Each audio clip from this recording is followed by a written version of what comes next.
Article 5B 302. This says that a minor parent or guardian or other legal representative on the minor parent's behalf may maintain a proceeding on behalf of or for the minor parent's child, parent or their representative. So 303 just says that when New York is acting as a responding tribunal, it uses its own laws to determine what the support would be, and it also shall use any enforcement proceedings or any procedures they shall use. They shall exercise all powers and provide all remedies available. 303 says that New York shall exercise all powers and provide all remedies when it's acting as a responding tribunal. So remember, when New York is a responding tribunal, that means that the other state or states that's involved can actually also mean a foreign country. Also, when New York is acting as a responding tribunal, it shall determine the duty of support and the amount payable in accordance with New York law. So when you get to 304, it seems really confusing.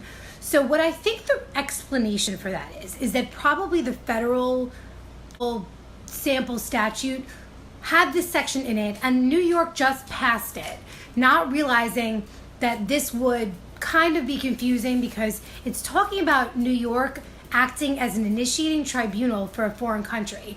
I don't think it negates what the earlier article said about New York only acting as an initiating tribunal when this responding tribunal is within the United States.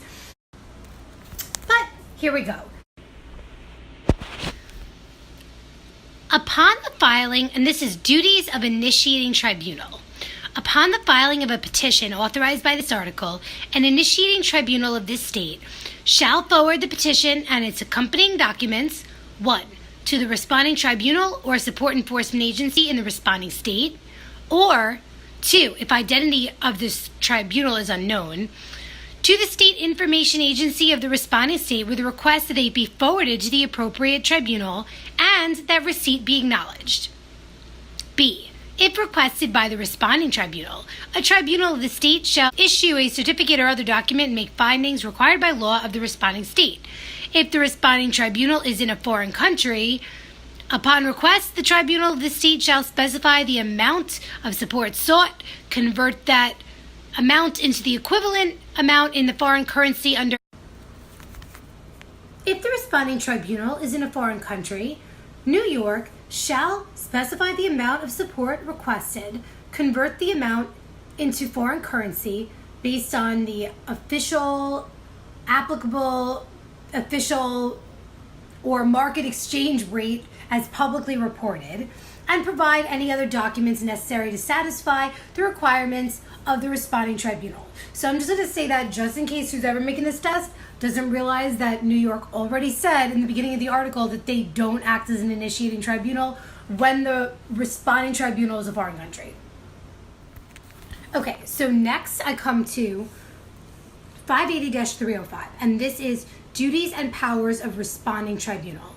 The first section talks about what New York must do, and then the next section is going to talk about what they may do. So first, here we go with the must. When a responding tribunal receives a comparable pleading from an initiating tribunal or petition, or directly pursuant to sub B of 301, it shall, 1, cause the petition or pleading to be filed, and 2, notify petitioner where and when it was filed. Okay, sub B. This is what the responding tribunal may do.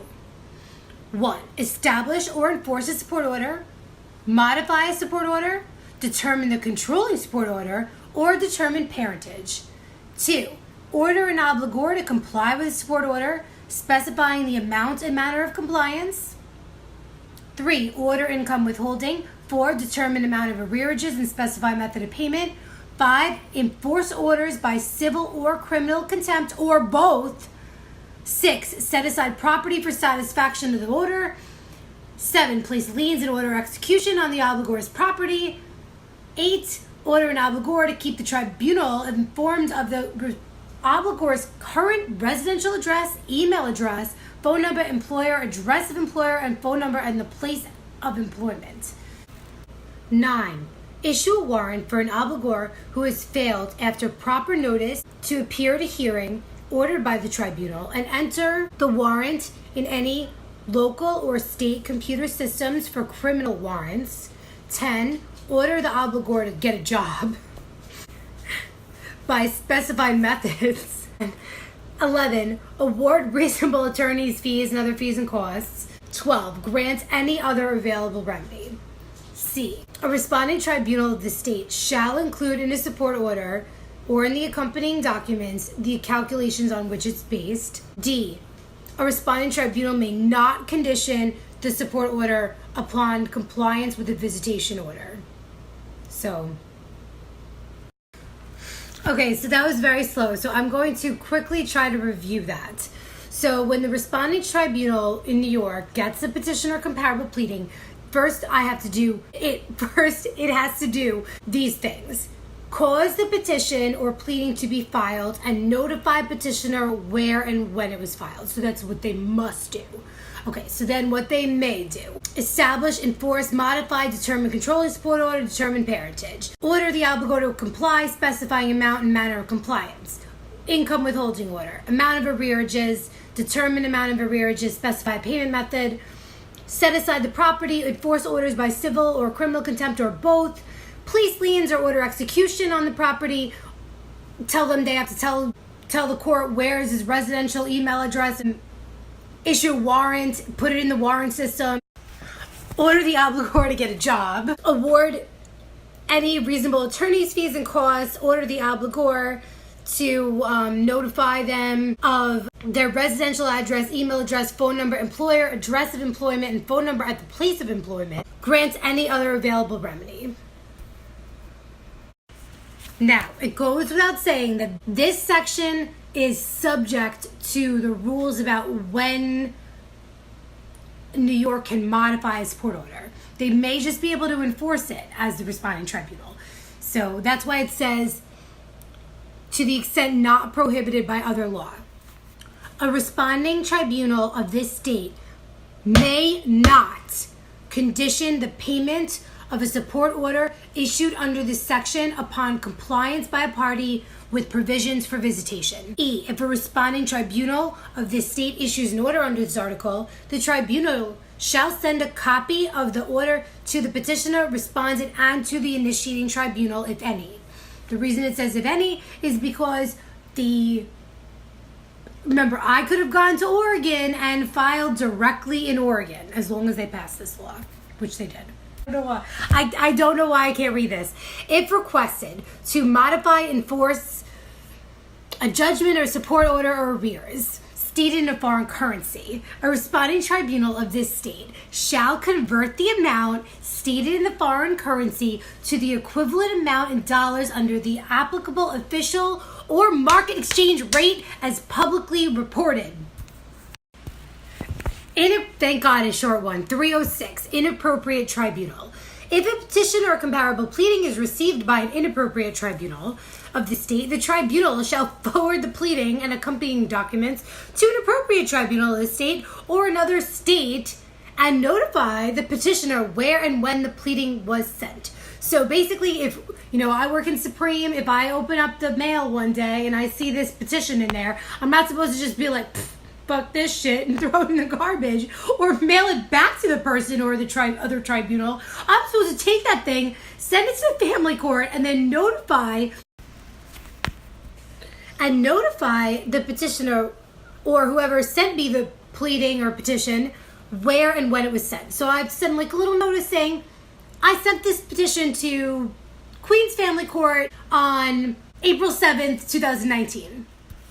Okay, next one is a big one, and I think it's an important one. It's 307, duties of support enforcement agency. So quick flashback to 103.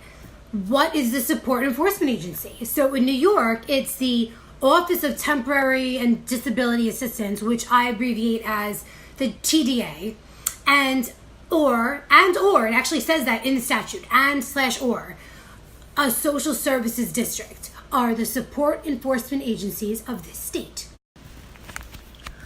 Okay, so back to 307.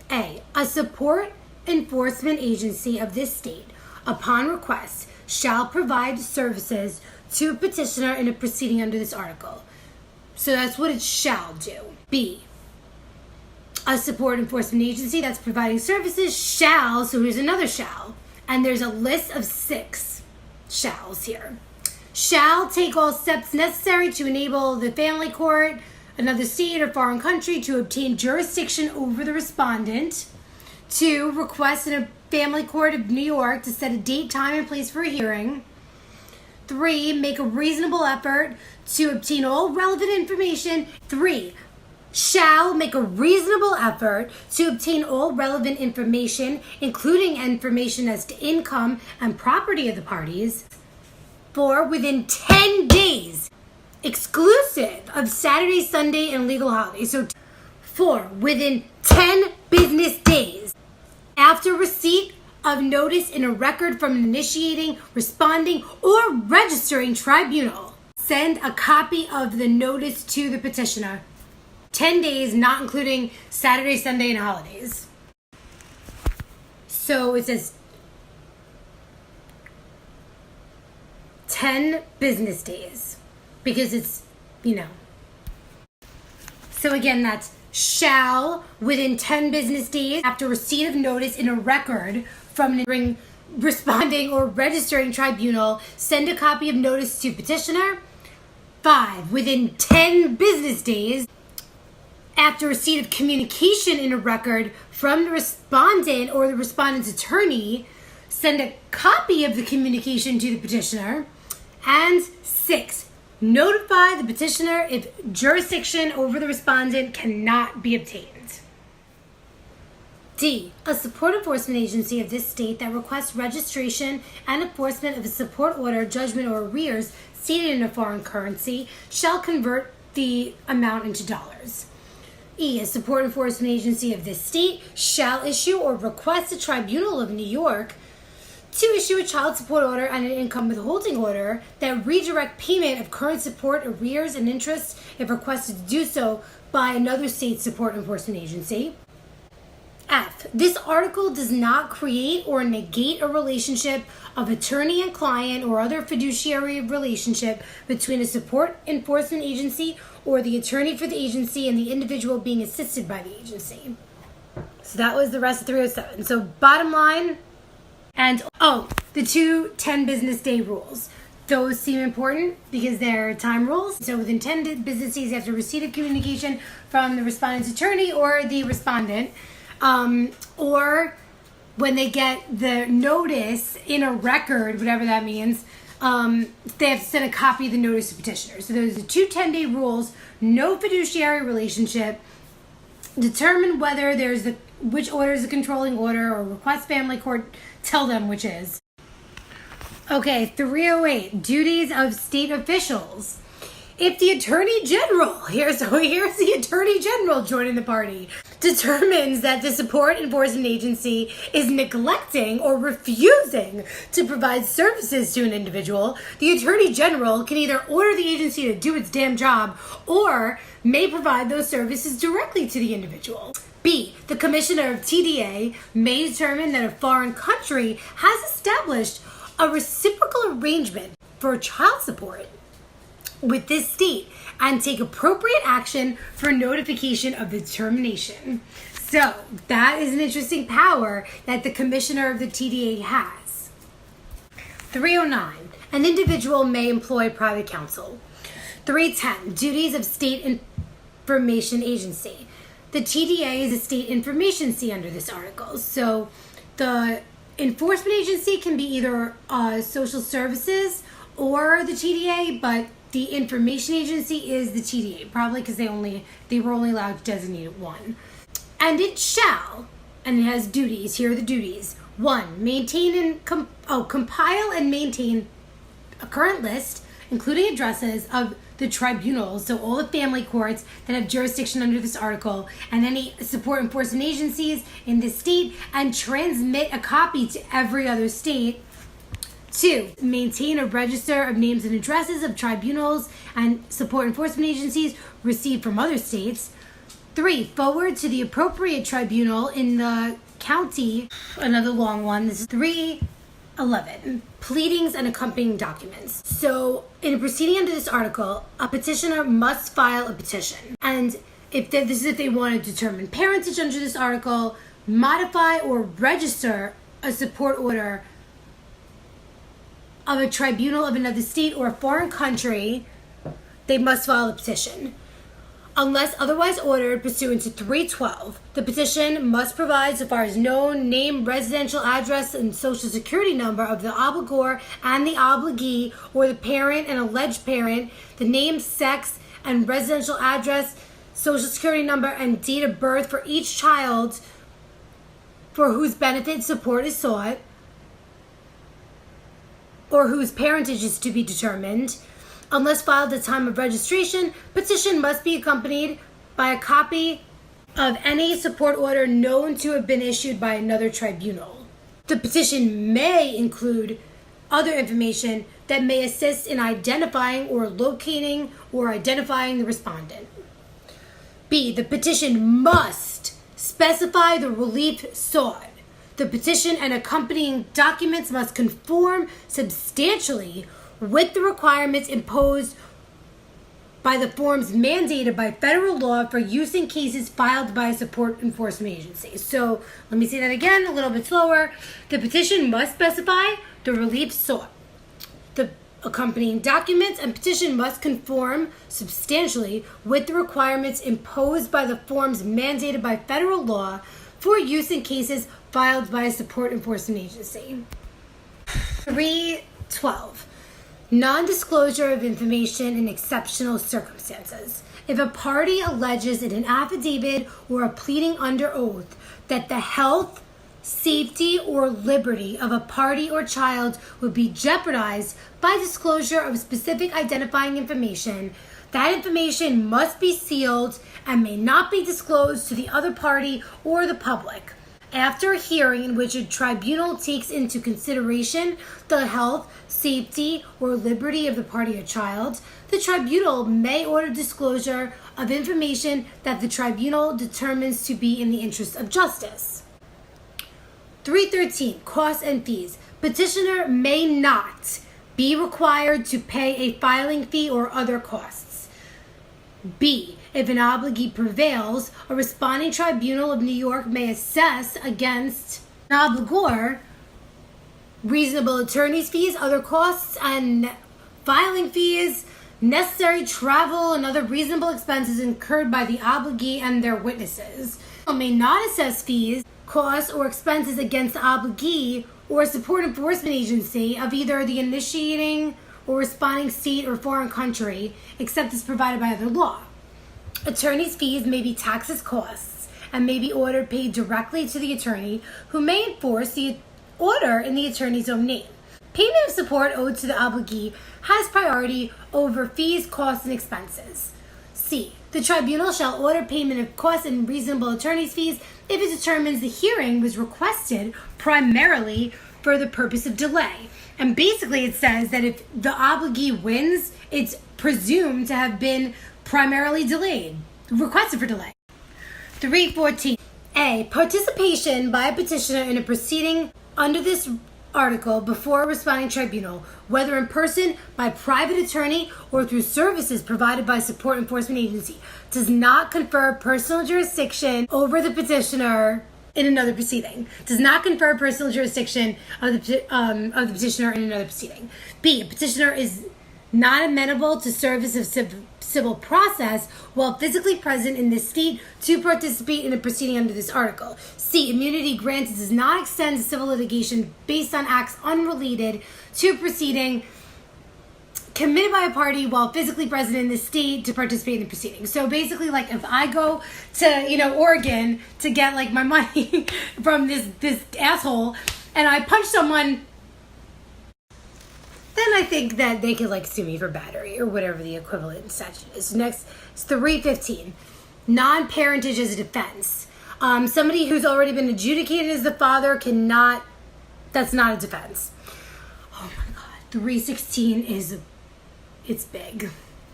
Okay, special rules and evidence and procedures. A, physical presence of a non-resident party who is an individual in a tribunal of this state is not required for establishment, enforcement, modification of a support order or the rendition of a paternity judgment. B, an affidavit,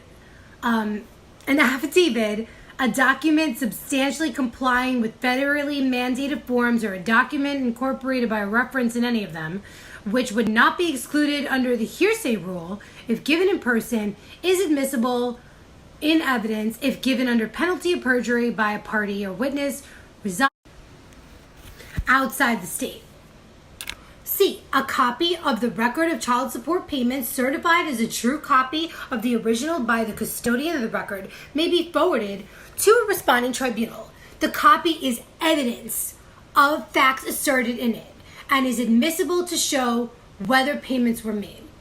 D, copies of bills for testing for parentage of a child, for prenatal and postnatal health of the mother and child, furnished to the adverse party at least 10 days before trial, are admissible in evidence to prove the amount of the charges billed and that the charges were reasonable, necessary, and customary.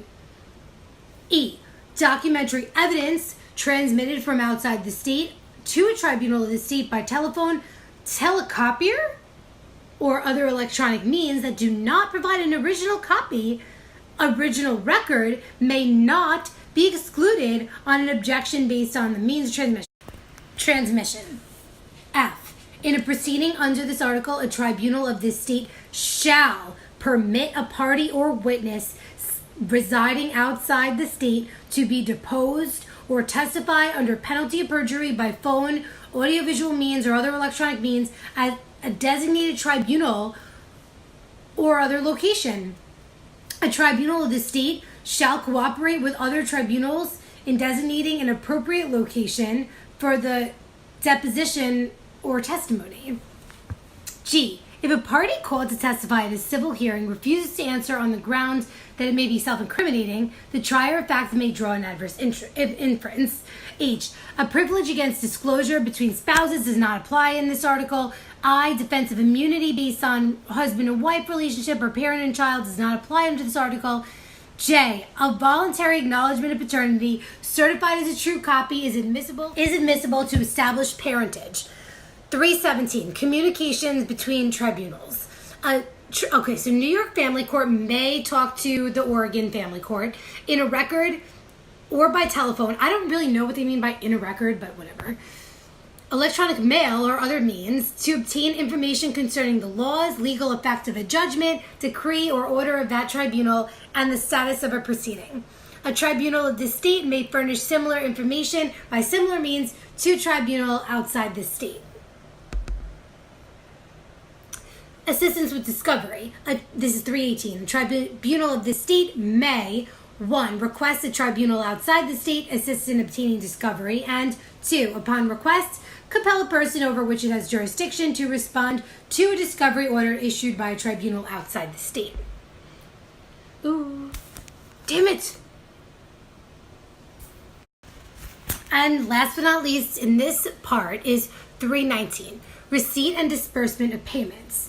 A support enforcement agency or tribunal of the state shall disburse promptly any amounts received pursuant to a support order as directed by the order. The agency or tribunal shall furnish to a requesting party or tribunal of another state or foreign country a certified statement by the custodian of the record, the amount and dates of all payments received.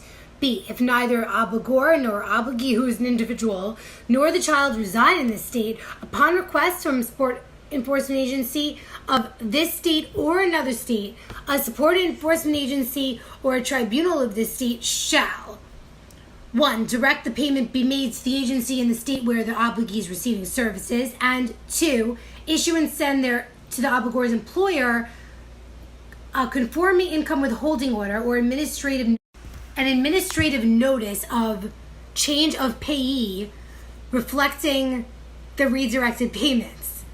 C. A support enforcement agency of this state receiving redirected payments from another state pursuant to a similar law shall furnish to a requesting party or tribunal of the other state a certified statement by the custodian of the record of the amount and dates of all payments received.